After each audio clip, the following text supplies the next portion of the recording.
ॐ नमस्ते रुद्रमण्यव उतोत इघवे नमः बाहुभ्यामुदते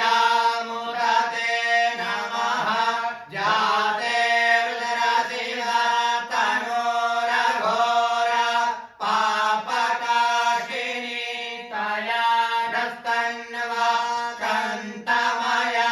गिरिशन्ता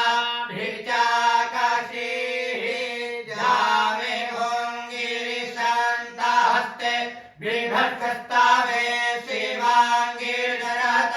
गुरुमा दिग्गुंसेः पुरुषं जगत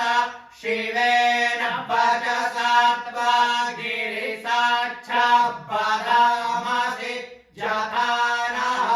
सर्वाणि जगदयक्षमग्गो सुमना असता अधियवोचदधिवक्ता प्रथमो दैव्योऽभिघत अहिंस्य सर्वाञ्जं भयं सर्वाश्च जातु धान्यो धराचिः परासुवा असौजस्ताम्रो अरुण उत वरुः सुमङ्गलः जैनगुरुद्रा अभितो दुक्षरिताः सहस्रसो वैघागोरेण इमहे असौजो वसत्पदिनी नगरी वोऽभिलोहितः उदयनं गोपा अतिरसन्नदृशन्नुदहार्यः सदृष्टो निर्णयातिनः नमोऽस्तु नीलगरी वायतः द्राक्षायमीडुखे अथो जे अस्या सतवानो हन्तेभ्यो करन्नमः प्रमुञ्च धन्वनत्वमुभयो राज्ञो जम्म जाश्चते हस्त इखवः पराता भगवो पप